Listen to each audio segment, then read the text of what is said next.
something away, you can't get it back. So I know it's nice to, if it's truly surplus funds, that's okay. But what if you, in 5 years from now, must go to retirement home and pay $5,000 a month to live there, and you've given all your cash away? So make those decisions very carefully. Don't limit your options. Lady? Yeah. Yes. Again, I always say can't paint everybody with the same brush, so everybody's different in their thoughts, and it's a lot more joyous to be able to help out somebody today. So whether that's family member, your son, your daughter, your grandkids, if you're here to experience that and you get to see that, that's great. But as long as it's not affecting your income or your lifestyle and you're still enjoying it, go do it. Right? It certainly make their lives a lot easier probably, and a lot more fun for you to see that happen. Another question: how can we reduce probate taxes? Probate. That comes back to me. What's it based on? Probate is just an old word for proof, and what it means is that the will goes to the court to be proved. There's no legal requirement for that.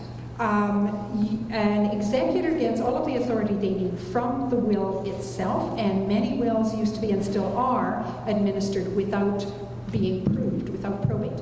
But if you own certain assets, such as investment accounts, real property in the land title system, bank accounts, Canada Savings Bonds, those kinds of things, you will find that the third party you're dealing with, the bank, the registrar, etc., will say, well, yeah, it might be a good will, but how do I know? How do I know there wasn't a later will? How do I know that the person was competent when they signed it?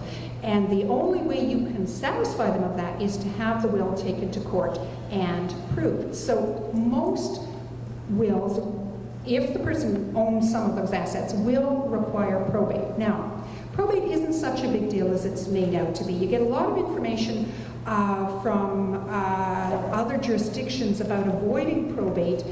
In Kingston, we are extraordinarily lucky in that we have a very efficient estates registrar, and our probate comes back in most cases very quickly. I've had probate back in 24 hours. That's not the commonest situation, but it isn't, you know, I hear people say, oh, it'll take 6 months to a year. No, it isn't usually anything like that long. As far as the cost, again, you may tend to hear exaggerated numbers. The fee is a little under 1.5% of the value of the assets in the estate. Now, excluded from that is assets passing by registered plans. So your RIFs, your life insurance policies, your pension, none of that is included. I don't know if you want me to go on my rant about joint assets, because that is a huge issue these days. But those joint assets may or may not be excluded, let me put it that way. In many cases, probate is a necessary step to protect the executor, but there are some things you can do to reduce it. So you can use some of these registered plans, you can do some gifting. What I always like to say, though, is don't let the tail wag the dog. Right? Avoiding probate, yeah, it's a good thing if you can do it, but don't structure your whole estate and incur all sorts of potentially income taxes and disasters in terms of the effect on your family in order to avoid that 1.5%. The only thing I would follow up on that is don't make the mistake to try to avoid probate by making some changes to titles on properties and things like that. Could end up costing you significantly more money.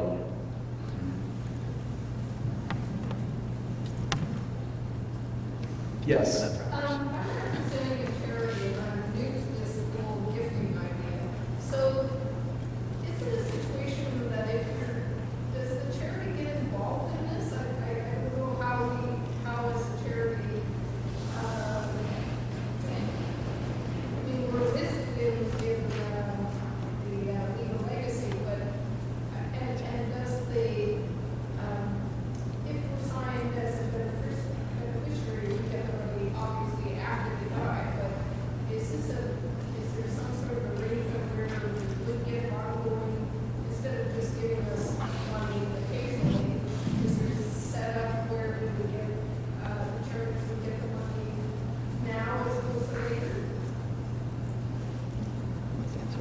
Okay, so how about if I just jump in and try that? Okay.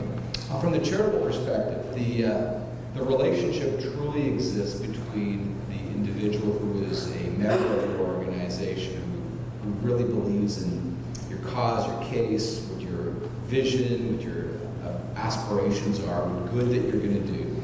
And they come to you engage in a discussion with them. And the discussion really focuses on how that individual, to the best of their ability, can support what your work is. Now, it depends. It depends on a number of things. Some of the things that we talked about today. It depends on what the right comfort level for them is, what the affordability for them may be, but it also ties back into what is it that they want to see you accomplish in the future. And that entails possibly a contribution that may span over a number of years and may span beyond their lifetime. And the way to achieve that is to have that discussion with the individual, because in many cases, you're not the expert. But there are a series of experts around them, and starting with their accountants, their financial advisors, their legal advisors, whatever it may be. The larger the donation, the more detailed the discussion starts to evolve into.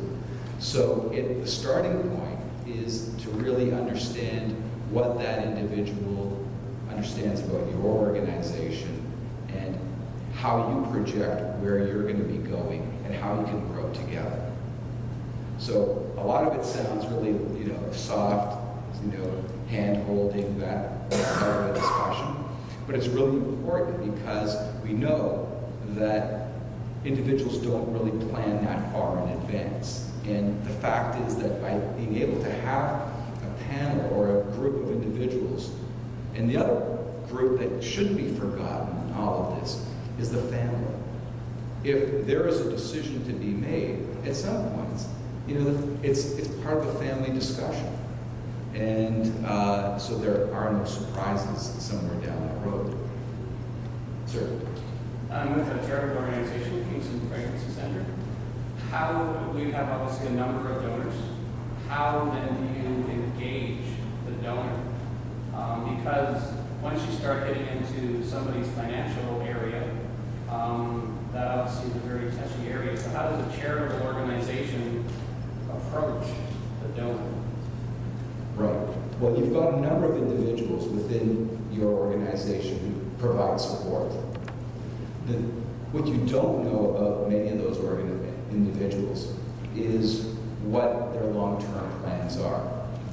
And part of the discussion, part of the opportunity that we've seen with a number of our clients is the fact that when we have sessions like this that don't focus on charitable gifting, that don't focus necessarily on the organization receiving funding, but really focuses on the fact that we know that 60% of Canadians don't have a current estate plan.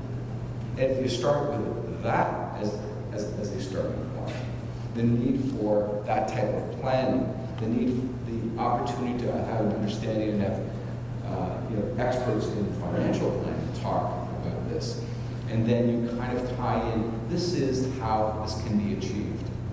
So it's an opportunity to really start to lay out the groundwork for a movement from which Leave a Legacy has really started to build its foundation around. That your organizations who are part of this will be a beneficiary to this, where you can bring your donors so that they can become aware, that you yourself or individuals within your organization can start to see not only yourselves as employees of or volunteers of, but you can actually become contributors to yourselves in a more tax efficient, more tax effective way, more affordable, and then it's a huge burden.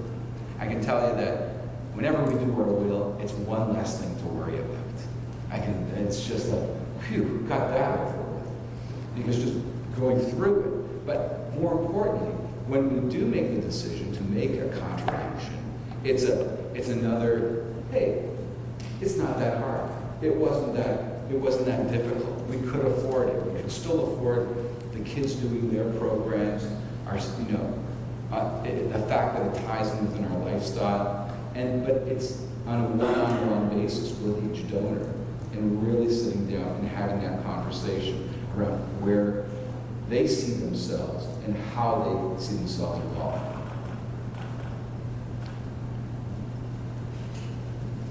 Yes, backward. Yes, ma'am. One of the biggest horror stories about administration fees for these charitable organizations.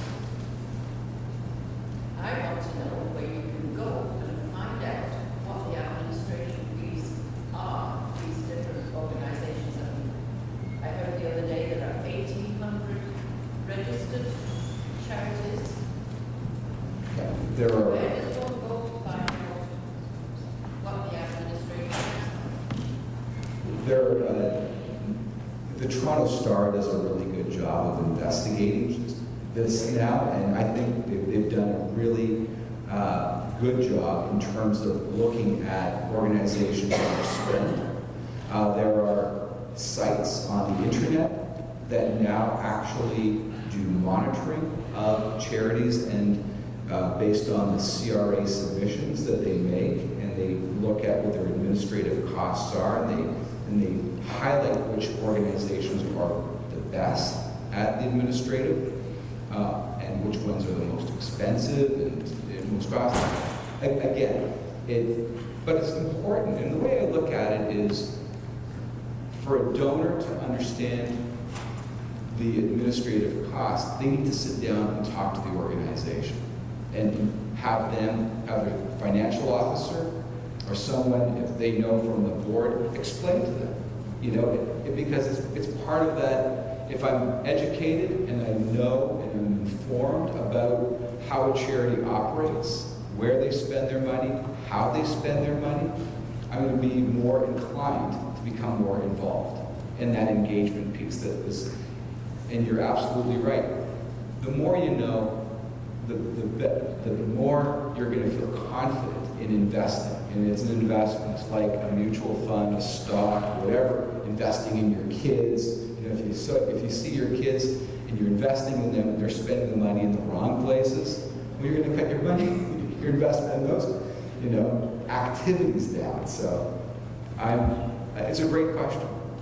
Sorry, can I just add that, maybe you were going to say the same thing, Jennifer. The Canada Revenue Agency site has a wealth of information about charities because they have to file with Canada Revenue Agency an annual return, and the information from that annual return is available on the website. So if you just Google the Canada Revenue, drill down through the charities site to the individual charity, you can get the information off of their annual return. But I'd just like to echo what Bill says. It isn't necessarily a good thing for a charity to be spending nothing on administration. What you want to look at is it proportionate, I think, rather than, is it nothing at all? Because charities, they, like any other institution, if they're going to run well, they need to put a little bit of money into hiring good staff and so forth.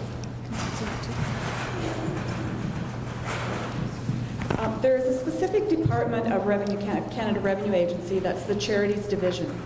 And that's where what Mary Alice referred to, which is where you can get a list of information on every registered charity in Canada. What's important, I think, for people to understand is that there certainly is a cost to raise funds. But Revenue Canada Charities Division actually has a criteria. And they believe that if the charity spends less than 35%, and we might think 35% is really high, but Revenue Canada Charities Division have set 35% as the threshold. If more than 35% is spent on fundraising, they're going to have a conversation with the charity. More than 70%, a very strict conversation with the charity. But 35%, which we may all think is extremely high, is their threshold.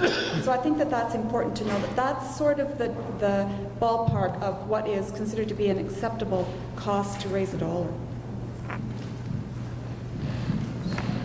Just another thing, one of the things that's really important is, as advisors, we talk to clients and we tell them, you know, there's things that they can do. But what I'm hearing from some of the charitable organizations, and back to this question before, it's important that you have those little conversations along the way, because if you have someone that's giving you money, they trust you, they like you.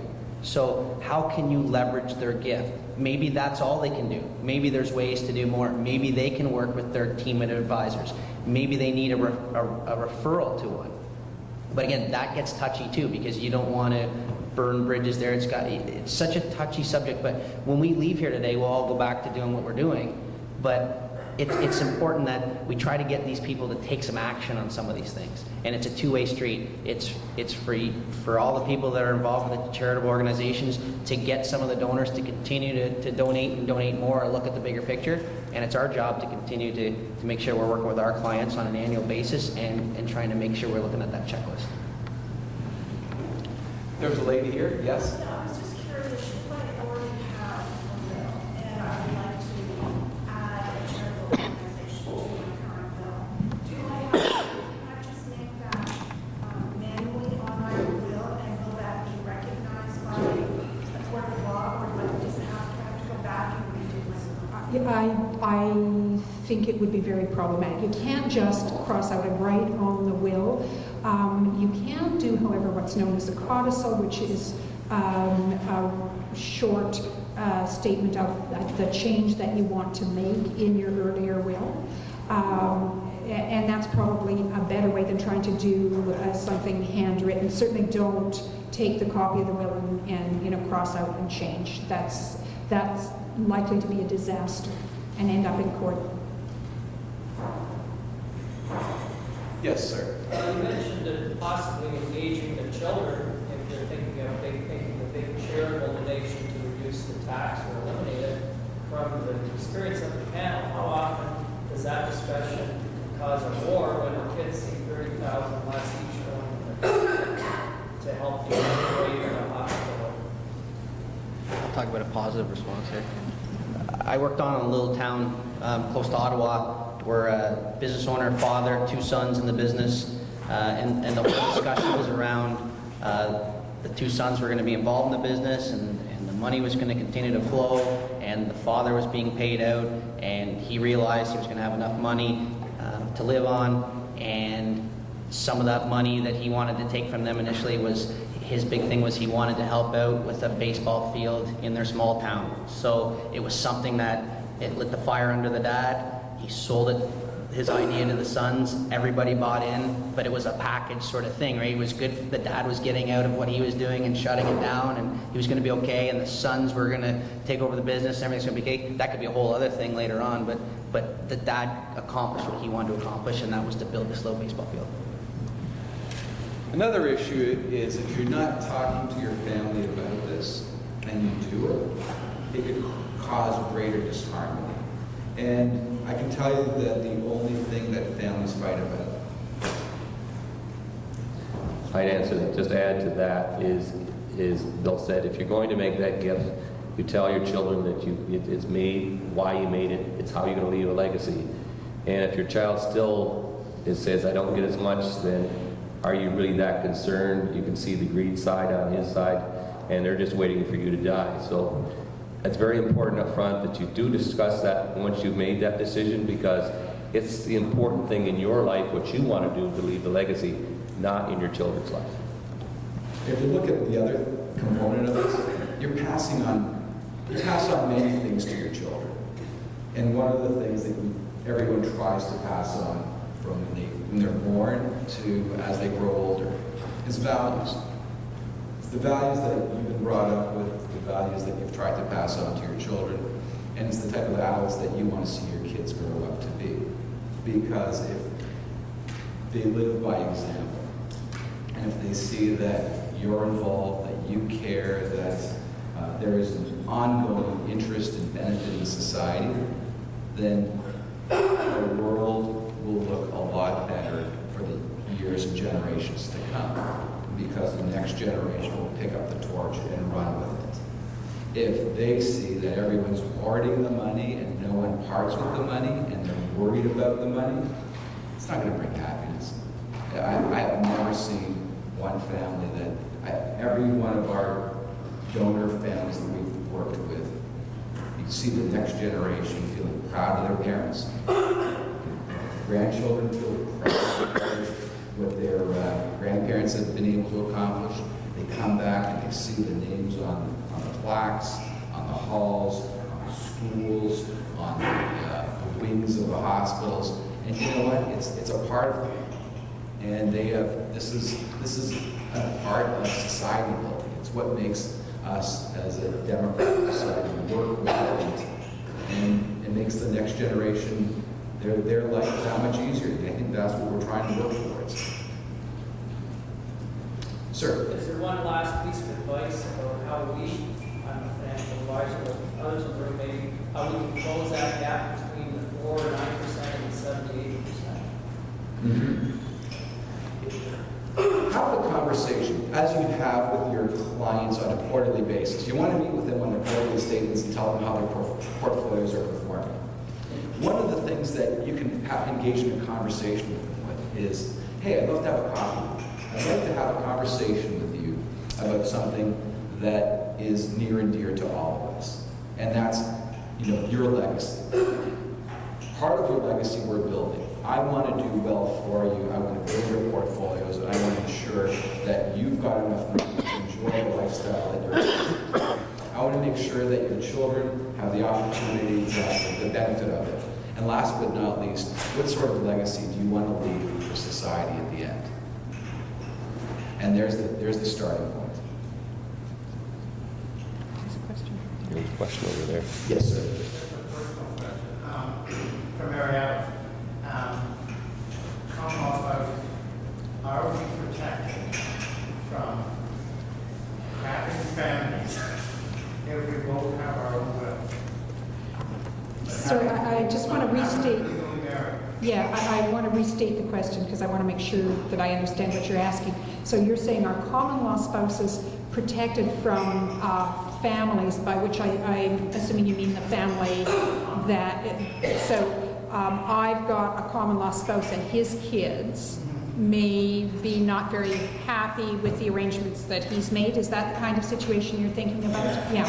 Okay, so let me just, if you do not have a will, common law spouse gets zip. So that's the first thing to bear in mind. The common law spouse is entitled to act as your administrator, but they don't get any of the assets of the estate, which is a little unfair.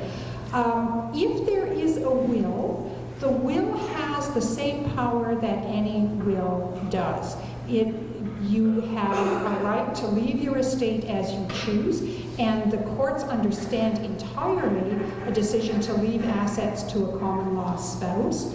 When those assets have come from a previous relationship or partly from a previous relationship, it is prudent to do some planning around the ultimate destination of those assets. So one option is to have some sort of trust for the common law spouse so that he or she is looked after during his or her lifetime and then have the assets pass on to children. But common law second relationships, including married second relationships, are really difficult situations that take very careful planning if people are going to come out of it happy and again, not in court. My partner and I just celebrated 28 years last week, so I just wanted to make sure with our wills that we protected because I don't know his family at all. Well, congratulations for starters. I said congratulations. Okay. But I've never met his family. Right. He's met my family. Yeah. So. What happens? Yeah. But the best advice I can give you is take your will or your wills, go in, talk to your legal advisor, and ask that very question because it's going to depend a lot on what's in the will and the circumstances. I think the legal advisor changed for me today. Expect a phone call. Well, on that good note, drinks are on Mary Alice. Liz? Thank you, Bill. Just to keep things moving and on time, I'd like to, first of all, thank Bill as our moderator. He donated his time yesterday and today to come down from Toronto and join us. And I know I've used the gift tabulator, and it's a very interesting way to at least get people thinking about what's possible. And for most people, I think I've heard a lawyer say, someone I know, who very rarely they see families with children that do include charities as a direct beneficiary in their will. What I find with this conversation is that it makes it possible to at least start that. So I'd like to thank Bill for his time, certainly coming down, as well as our 4 panel members. I know it's been a big part of your day to come out and join us today. And rather than this simple token of appreciation, what we would like to do in keeping with Leave a Legacy, we'll be in contact with you, and we'd like to make a donation to a favorite cause of your choice. And also would like to certainly thank all of you for joining us. And they will be staying around over lunch and intermingling, so please do feel free over lunch to have some conversations with the individuals. We resurrected Leave a Legacy and started actively inviting partners last September. I'm pleased to tell you that as of the end of May, we are up to 33 partners. And one of the more unique partners is we actually have a cemetery on board, and I also know there are members from the pre-planning field here for funerals and on the eventuality of death. And what I can tell you from my own personal experience, having been through it both ways, I lost my first husband very suddenly 10 years ago this year, and while we had an estate plan, while we had wills, we didn't have the final arrangements other than a conversation many years prior to that. So we were left guessing and goshing about what would he have really wanted. Whereas when my dad passed away 2 years later, he had everything looked after. And I can tell you how much easier it was. And I'm not sure we even touched on that today, but certainly in terms of planning, in terms of legacy planning and speaking to your families, it's so critically important to know what that person wanted. And in keeping with that, what we were able to do is when I started with my organization, we took out an insurance policy because, of course, if I'm going to ask people for money, I had better make my own gift first. Fortunately, my husband at the time and I were able to talk about what we were going to do. And we were going to establish an endowment fund. Little did I know that 2 years later I was going to be establishing that endowment fund early and in his name.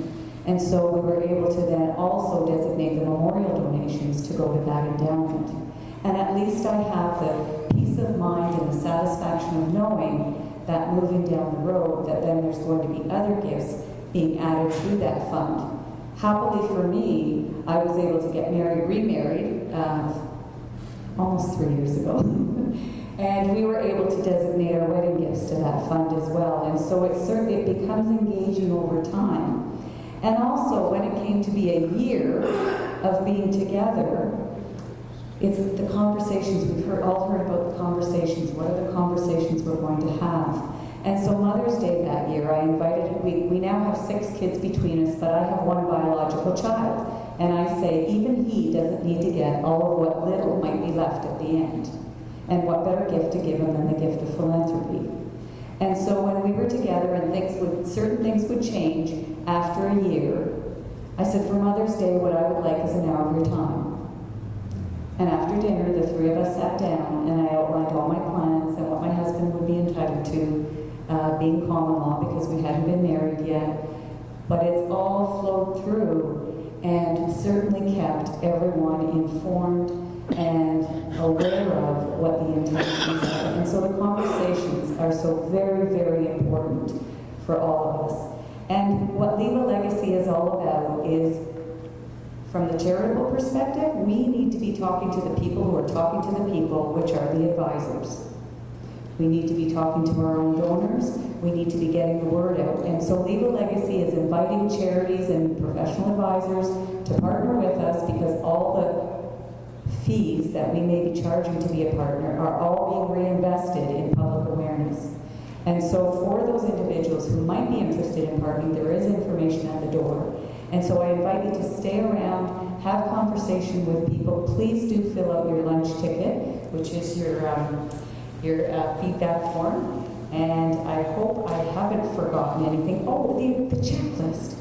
Can I just ask, how many of us have actually received those and filled them out? Few. I have a suggestion. You know what would be awesome is if the advisors, when you're meeting with your clients, me included, why don't you help us fill that out? Because we get those forms and they look so great and I need to do it. And every time we go on a motorcycle ride, I get out my binder and I put it at the end of the bed and I say, just in case, because it can happen, I'm serious. I put this big binder at the end of the bed and I say, if anything happens, it's all there. But I don't know that everything is filled out in the black book. So I would suggest to you, you can help us by forcing us when we meet on an annual basis to fill out that black book. But I think that's everything. And I do thank everyone for joining us today. And if you may or may not be aware, I'll leave you with one statistic.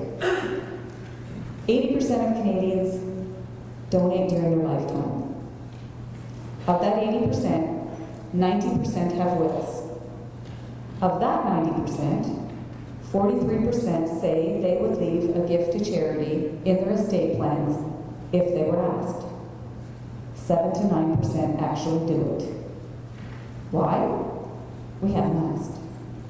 And so I'd like to ask you today to consider what you might be doing for your favorite cause in your estate plans. And with that, I think lunch is served. So thank you again.